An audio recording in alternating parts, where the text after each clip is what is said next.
सभी बच्चों को नमस्कार। हम बात कर रहे हैं सिंगेज कैलकुलस की, जिसका चैप्टर 7 इनडेफिनिट इंटीग्रेशन की हम बात कर रहे हैं। इसमें हम 7.6 एक्सरसाइज जो कंसेप्ट एप्लीकेशन वो अपलोड कर चुके हैं। आज हम कुछ स्पेशल टाइप ऑफ इंटीग्रेशन है, कुछ स्टैंडर्ड फॉर्म्स हैं, उनका इंटीग्रल कैसे किया जाता है उसके बारे में बात करेंगे। अब वो स्टैंडर्ड फॉर्म अलग अलग है, ये ऐसा कोई स्टैंडर्ड नाम नहीं है कि अगर मैंने फॉर्म 1 लिखा है तो यही होना चाहिए। कि अगर इस प्रकार के कोई इंटीग्रल है तो कैसे करेंगे आप, जरा समझिएगा।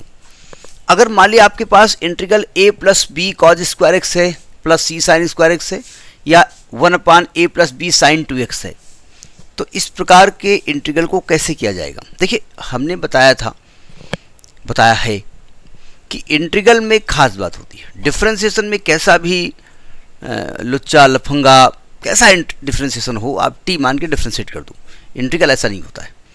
वो इंटीग्रेबल है तभी इंटीग्रल होगा। ज़रा समझिएगा, अगर कोई इंटीग्रल इस फॉर्म में है 1/a plus B cos square X plus C sine square X, मतलब कॉज स्क्वायर एक्स का टर्म होना चाहिए, साइन स्क्वायर का नहीं है चलेगा, साइन स्क्वायर का होना चाहिए, कॉज स्क्वायर का नहीं है चलेगा, दोनों हो अच्छी बात है, मतलब कोई एक तो होना ही चाहिए, क्योंकि ये नहीं कॉज स्क्वायर भी एब्सेंट है और साइन स्क्वायर भी एब्सेंट है। तो इसका तरीका होता है, मैंने पहले इसको लेके चलता हूँ, ठीक है, बाद में a plus b sine 2x की हम बात करेंगे। इसका तरीका ये होता है कि हम कोशिश ये करते हैं, मैं नियम ये है कि जो कॉम्प्लिकेटेड लगे उसको t एज्यूम कर लीजिए, और शर्त यह है कि उसका डेरिवेटिव प्रेजेंट होना चाहिए। तो हम करते क्या है, नीचे से कॉज स्क्वायर कॉमन ले लेते हैं, नीचे से कॉज स्क्वायर कॉमन ले लिया। देखो, कॉमन हम साइन स्क्वायर भी ले सकते हैं, लेकिन साइन स्क्वायर क्यों नहीं लेते हैं उसके पीछे का तर्क हम बता रहे हैं आपको। हमने जब कॉज स्क्वायर एक्स नीचे से कॉमन ले लिया, ये प्रोसीजर है। अब इन भाई साहब के पास तो कॉज स्क्वायर एक्स है नहीं, जिसके पास नहीं होता है वहां से कॉमन लेते हो तो डिवाइड में आ जाती वैल्यू, तो ये हो जाएगा a, और कॉज स्क्वायर डिवाइड में आएगा तो आएगा सेक स्क्वायर एक्स, और प्लस यहाँ से कॉज स्क्वायर कॉमन लिया तो b, यहाँ पे कॉज स्क्वायर नहीं है, डिवाइड आएगा तो c tan स्क्वायर एक्स। ये जो कॉज स्क्वायर एक्स है ये यहाँ से हटेगा और अगले स्टेप में sec square x d x हो जाएगा। अब साफ साफ दिख रहा है, ऊपर sec square x d x है, डिनोमिनेटर में किस फंक्शन को t माने जिसका डेरिवेटिव सेक स्क्वायर एक्स हो, तो आप कहेंगे भाई tan को t मान लें, लेकिन tan को t मान लेते घुसा हुआ है सेक स्क्वायर एक्स, तो इसको tan में कन्वर्ट करो। इसको पहले भाई पूरा सिस्टम tan में होना चाहिए, तो ऊपर है आपका sec square x d x, नीचे है a, और सेक स्क्वायर को क्या लिखेंगे 1 प्लस tan स्क्वायर एक्स और plus b plus c tan square x. अब tan स्क्वायर से कैलकुलेट हो जाएगा, मैं एक्चुअली कैलकुलेशन नहीं कर रहा हूँ, मैं समझा रहा हूँ केवल। अब हम tan को t मान लेंगे, tan x को t मान लेंगे, तो इसका डेरिवेटिव क्या हो जाएगा sec square x d x बराबर डी टी। तो ऊपर लिखेंगे तो ऊपर हो जाएगा डी टी, नीचे आएगा a 1 plus T square plus B plus C T square. तो कुल मिलाकर के डिनोमिनेटर में कुछ 1/a plus B X square plus B X plus C के फॉर्म में आएगा, जिसका प्रोसीजर हमको मालूम है। तो ये तरीका तो समझ में आ गया कि अगर इस प्रकार का इंटीग्रल है तो करेंगे कैसे। हम साइन 2x के बारे में बात करेंगे, ठीक है। एक एग्जाम्पल इसका डिस्कस कर लेते हैं, फिर हम साइन 2x वाला एक क्वेश्चन लेते हैं। एक एग्जाम्पल डिस्कस कर लेते हैं। देखो, इंटीग्रल में खास बात यह है कि फंक्शन इंटीग्रेबल होगा तब बात चलेगी, बात बनेगी, चलेगी नहीं, ठीक है। जैसे मैं एक एग्जांपल लेता हूं, ये इलस्ट्रेशन 7.71 है, इलस्ट्रेशन 7.71 है, सिंगेज का। इंटीग्रल करना है साइन एक्स अपान साइन 3x। जैसा आप जानते हैं कि इंटीग्रल में आई हम मानते हैं, मेरी आदत है, आपकी भी आदत होनी चाहिए, अपान साइन 3x। पहले तो इंटीग्रल तो बात की बात है, पहले तो हम कुछ काट पीट करें कि कुछ कॉमन है क्या है नहीं है। तो साइन 3x का हम फॉर्मूला लिख देते हैं, तो क्या हो जाएगा, ये साइन x है, साइन 3x को लिखेंगे 3 sine x minus 4 sine cube x। आपको साफ साफ दिख रहा है कि न्यूमरेटर और डिनोमिनेटर से साइन x को डिवाइड किया जा सकता है, यानी अगर मैं यहाँ से साइन x कॉमन ले लूँ तो ऊपर का साइन x कट जाएगा, तो ऊपर हो जाएगा आपका केवल dx बचेगा, और नीचे आएगा 3 के पास कुछ नहीं है, और माइनस 4 साइन स्क्वायर एक्स। अब देखो, ये बिल्कुल पीछे वाला टाइप जो हम बता दिया था वही है, हमने कहा था ना साइन स्क्वायर का टर्म होना चाहिए, कॉज स्क्वायर का नहीं है चलेगा, कॉज स्क्वायर का होना चाहिए, साइन स्क्वायर का नहीं है चलेगा, दोनों है तो अच्छी बात है कि दोनों नहीं है तो फिर बात ही अलग है। ठीक है, हमने क्या कहा कॉमन ले लो, नीचे से कॉज स्क्वायर कॉमन ले लो, नीचे से कॉज स्क्वायर कॉमन ले लेंगे तो हमने ले लिया नीचे से कॉज स्क्वायर एक्स। अब आप कहेंगे है यहाँ पर साइन स्क्वायर एक्स, रेस्पेक्ट दे रहे हो कॉज स्क्वायर को, क्यों भाई अभी हम बता रहे हैं आपको। 3 के पास कॉज स्क्वायर तो था नहीं, तो कॉज स्क्वायर डिवाइड में जाएगा तो बन जाएगा 3 sec square x minus 4 tan square x. ठीक, ये कॉज स्क्वायर एक्स ऊपर जाएगा तो ये बन जाएगा आपका sec square x d x.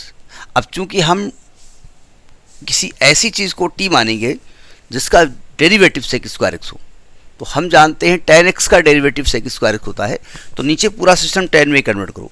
3 है, सेक को लिखेंगे सेक स्क्वायर को 1 plus ten square x minus का 4 टेन स्क्वायर एक्स। अभी हम थोड़ा सा कैलकुलेट कर लें, ऊपर हो जाएगा sec square x d x, नीचे देखो 3 plus 3 tan square x minus 4 tan square x minus का टेन स्क्वायर एक्स। अब आपको साफ साफ दिख रहा है कि अगर मैं टेन एक्स को टी मान लेता हूँ तो इसका डेरिवेटिव प्रेजेंट है sec square x d x मान लो। अब आप कहेंगे यहाँ क्यों नहीं मान रहे भाई, कैलकुलेट तो कर लें पहले, 2 जगह लिखा हुआ है। तो मैंने क्या किया, टेन एक्स को टी मान लिया, तो इसका डेरिवेटिव क्या होगा, sec square x d x बराबर डी टी, रख दो यहाँ पर डी टी, ये डी एक्स ऑलरेडी वहाँ प्रेजेंट है। सो आई बराबर ऊपर डी टी हो गया, नीचे √3 का स्क्वायर माइनस टी का स्क्वायर। अब बताओ ये कौन सा फॉर्मेट फार्मूले का बन रहा है, क्योंकि फॉर्मेट आएगा तभी आपको लिखेंगे। याद है नहीं याद है, फार्मूले बहुत जल्दी भूल जाते हैं स्टूडेंट, बिल्कुल टिप में होना चाहिए। जैसे ही क्वेश्चन आया पहले तो देख लो कि फार्मूला अलग कौन सा रहा है।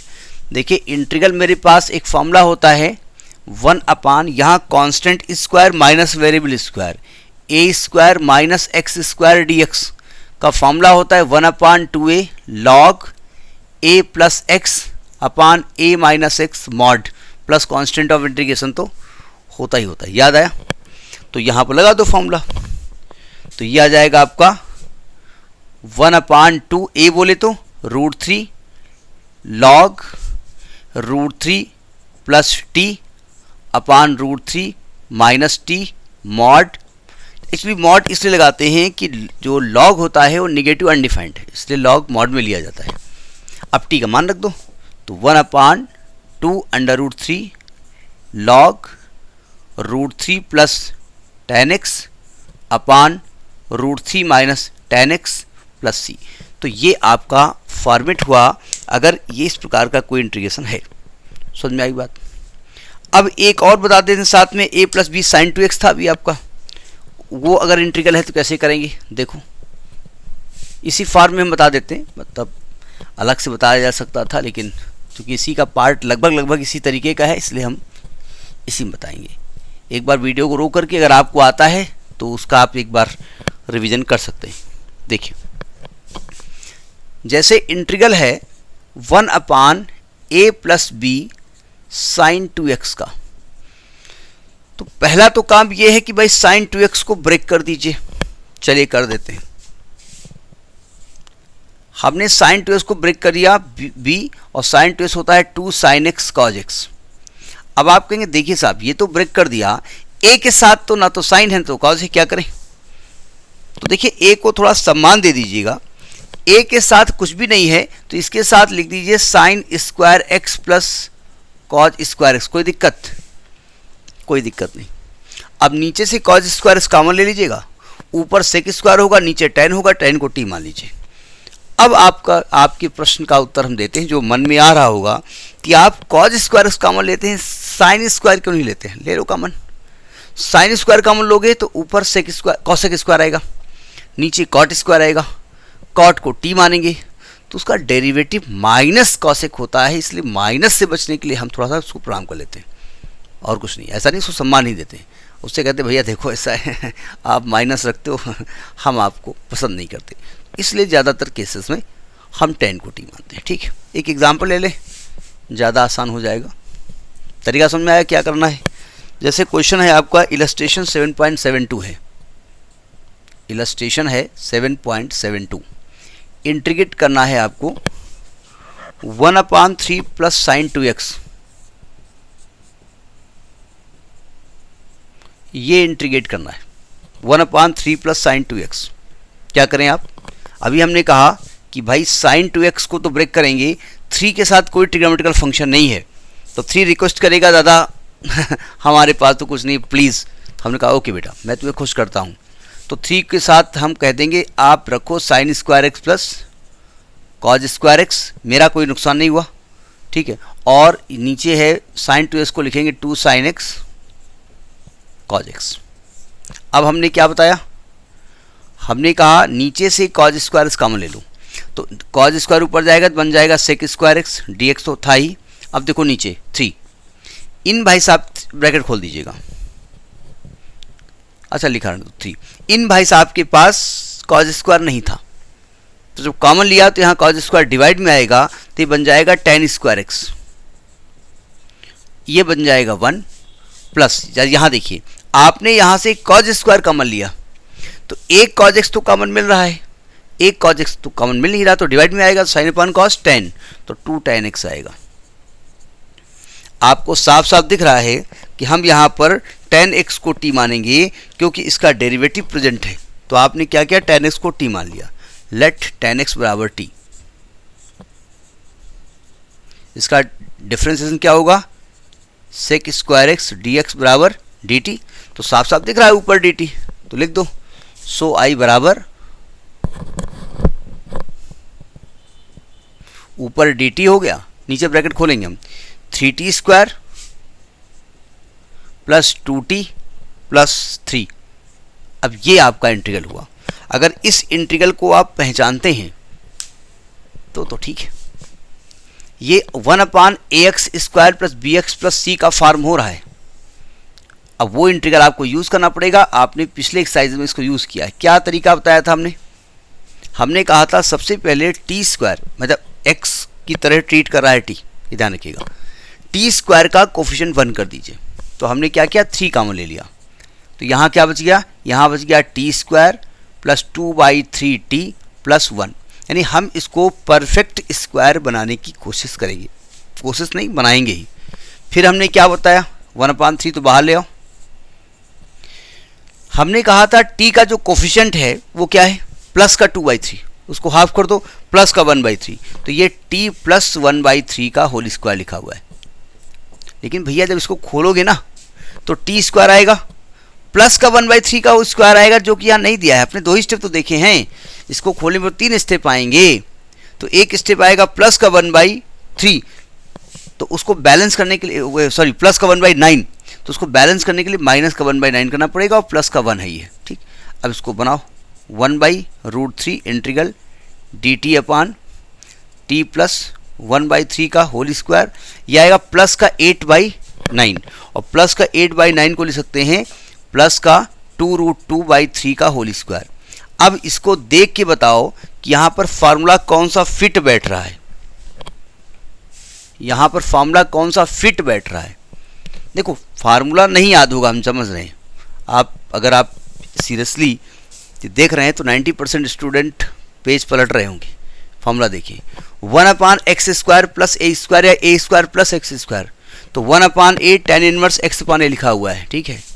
तो 1/√3 तो पहले है, और 1/a बोले तो 2√2/3 ऊपर जाएगा, tan इनवर्स x बोले तो t plus 1/3 upon 2√2/3 plus constant of integration. इसको कैलकुलेट किया जाए, है ना। कैलकुलेट करने में क्या होगा, देखो ध्यान से, 1 मिनट, सॉरी ये 3√3 कहाँ से कन्वर्ट हो गया अपने आप, हटो भाई, ये 3 है, ये 3 और 3 कट गया, तो 1/2√2।